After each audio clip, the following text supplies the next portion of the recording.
भगवान परीक्षा क्यों लेते भक्त की? क्योंकि भगवान जानते हैं कि भैया हमारे पास पहुंचने के लिए कई सारी कैटेगरी पार करनी पड़ती है, कई सारे मार्ग पार और जब सब मार्गों को पार करते करते अंत में भी जब पहुंच जाएगा ना भक्त, तब भी एक बार तो ठोक पीट के देखेंगे कि कच्चा तो नहीं है, अभी पका के नहीं पका।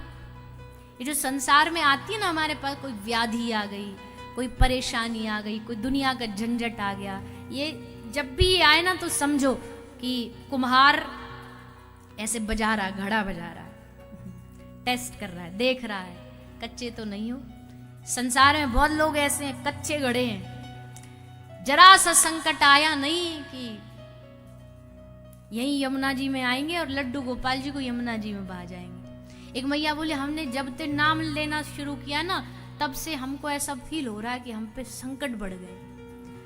हमने कहा तो बढ़िया है। अब एक बात बताओ, अगर आप पहली से दूसरी में जाओगे, दूसरी से तीसरी में, थर्ड क्लास में जाओगे, तो आपके एग्जाम की जो कठिनाई है, जो हार्डनेस है, वो टफ होगी, ज्यादा होगी कि कम होगी? जोर से बोलो ना, ज्यादा होगी पक्का? तो आगे से अभी ये जो चल रहा भैया, इन सब का ये जो कह रहे हैं ना ज्यादा होगी, इन सबको रिकॉर्ड कर लो और तुम्हारे घर ये वीडियो भिजवाएंगे। और जब कभी लगे कि जीवन में कठिनाइयां बढ़ रही हैं, तो इसका मतलब समझ लेना कि आपकी क्लास बढ़ रही है, आपका स्टैंडर्ड बढ़ रहा है, ठाकुर जी बढ़ा रहे हैं आपको। जितना बढ़ते जाओगे उतनी परीक्षा ज्यादा होती जाएगी, उतनी ही ज्यादा होंगी। जितने भगवान के भक्त पूछो उनसे, जब भक्ति नहीं करते थे बड़े मौज में रहते थे, कोई संसार की तकलीफ नहीं सताती। जैसे स्टेडी टांग वाला आया जीवन में, जैसे ब्रज की धरती से प्रेम हुआ, फिर देखो इन्होंने क्लास लेनी शुरू करी, फिर इन्होंने टेस्ट लेना शुरू किया। पर ध्यान रखना, टेस्ट लेंगे, परीक्षा लेंगे, पर कभी भी गिरने नहीं देंगे, हारने नहीं देंगे, हारने नहीं देंगे किसी भी कीमत पर। बार बार लगेगा कि अब तो गाड़ी गई काम से, अब तो भैंस गई पानी में, फिर निकल आएगी, फिर बाहर आ जाओगे, फिर उबर के बाहर निकल आओगे, और उबर के ही नहीं आओगे, ऐसे लगेगा जैसे किसी ने हाथ में से उठा के बाहर निकाल दिया। ये केवल भगवान आश्रित ही जानता है, भगवत आश्रित को ही पता है कैसे भगवान निकाल के, उबार के, कैसे संग देते। इसलिए परीक्षा ली। प्रियम किम करवाने वह, गोपियों कहो कैसे आई। लज्जा के मारे गोपी का सर नीचे झुक गया। अब कैसे कहें, किस लिए? तुमसे मिलने आई, तुमसे प्रेम हो गया इसलिए आई, तुम्हारे बगैर जिया नहीं जा रहा इसलिए आई। कैसे कहें इन सब बातों को? कह रहे हैं सुखदेव जी, सुखदेव जी, अब देखो सुखदेव जी की वाणी देखो, कथा नहीं कह रहे सुखदेव जी, देख रहे हैं सुखदेव जी लीला को। क्या देख रहे हैं? गोपी खड़ी है यमुना जी के तट पे और अपने पांव के नाखून से, अंगूठे के नाखून से यमुना जी को कुरेद रही है, शर्मा के, संकोच में। अब इतनी सूक्ष्म दृष्टि किसकी हो सकती है? जो कथा कह नहीं रहा हो, जो कथा देख रहा हो। उसे ये भी दिख रहा है, श्री सुखदेव मुनि को ये भी दृष्टि में दिखाई दे रहा है कि गोपी अपने नाखून से जमीन को कुरेद रही है।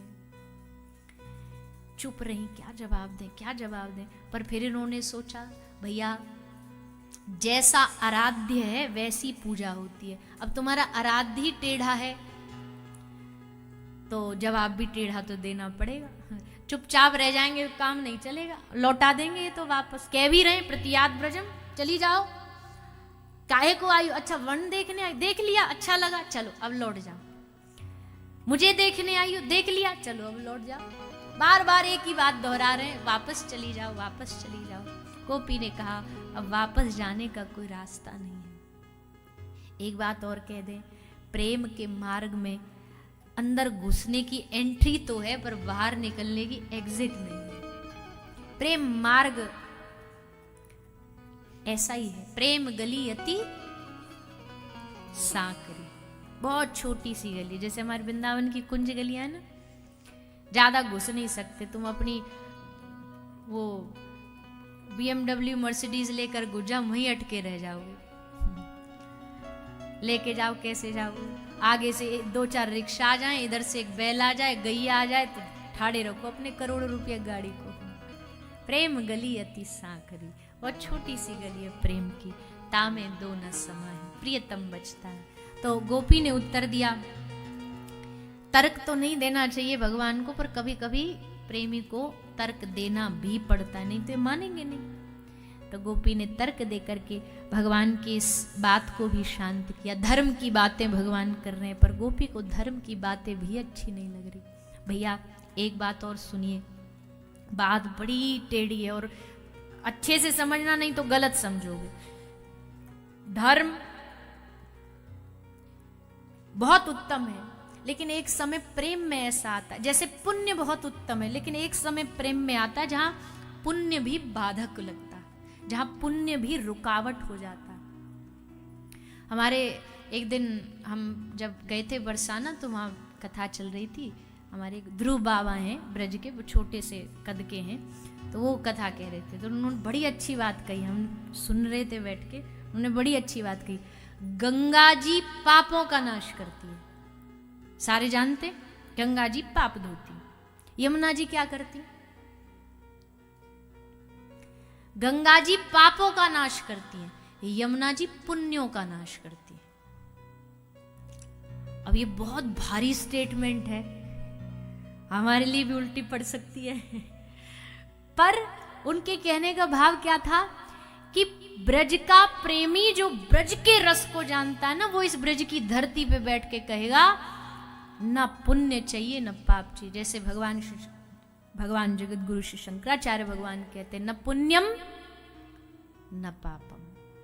ब्रज की धरती पर गोपी क्या कह रही है? गोपी कह रही है पुण्य भी नहीं चाहिए, पुण्य भी रहेगा तो उसको भोगने के लिए दोबारा जन्म लेना पड़ेगा। पर गोपी उस श्रेणी में पहुंच गई है जहां उन्हें पुण्यों की भी आवश्यकता नहीं। ये ऊपर वाली स्टेज है, हम लोगों के लिए नहीं। हमारे लिए तो यमुना जी बस इतना मांगे कि हमें भक्ति दे, प्रेम दे, पर जो ब्रज का पक्का प्रेमी होगा उसके यमुना जी पुण्यों का, पापों का, सबका नाश करती है। तो गोपी ने धर्म के बारे में भी कहा, आप बड़े अच्छे धर्म पर प्रवचन दे रहे हो, पर अब नहीं। हमारे लिए एक ही धर्म है, हमारा प्रियतम, आप हमारे सामने खड़े हो। अब हमें दूसरा कोई ज्ञान नहीं चाहिए, कोई उपदेश नहीं, कोई प्रवचन नहीं, केवल प्रियतम चाहिए।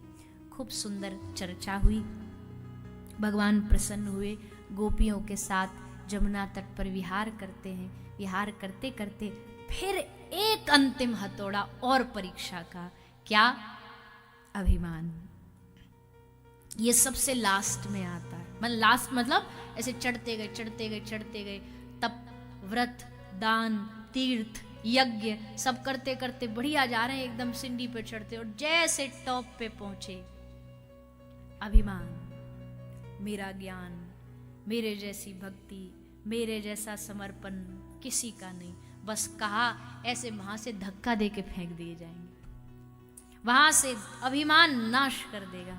अभिमान रूपी दुर्गुण तुरंत हमारे सब शुभ तत्वों का नाश कर। भजन कर रहे हैं, माला कर रहे हैं, माला का अभिमान है। कथा सुनने आए, ब्रज में 7 दिन तक रह रहे, उसका अभिमान है। इसलिए हमने कहा, पहले ही दिन आपको कहा था, वो हमारी बात बहुत जगह, कई जगह वो हमने सुनी है, कई लोग के फोन में, कि भैया ये 7 दिन ब्रज में रह रहे हो, ये मत समझना कि अपने बल से यहाँ खींच के आए हो, यहाँ लाए आए नहीं हो, यहाँ खींच के लाए गए हो। किसी की कृपा बल हाथ पकड़ करके यहाँ लाई है, धक्का दिया है, प्रेशर दिया है, तब आके यहाँ टपके हैं, तब आप आके यहाँ गिरे हैं। अपना सोचोगे तो फिर 7 दिन का वास क्या, अभिमान मन में पैदा हो। कार्तिक महीने में पता हमने कथा करवाई थी, कार्तिक महीने में पता 7 दिन ब्रज में रहे थे हम, तुम तो एक भी दिन नहीं गए।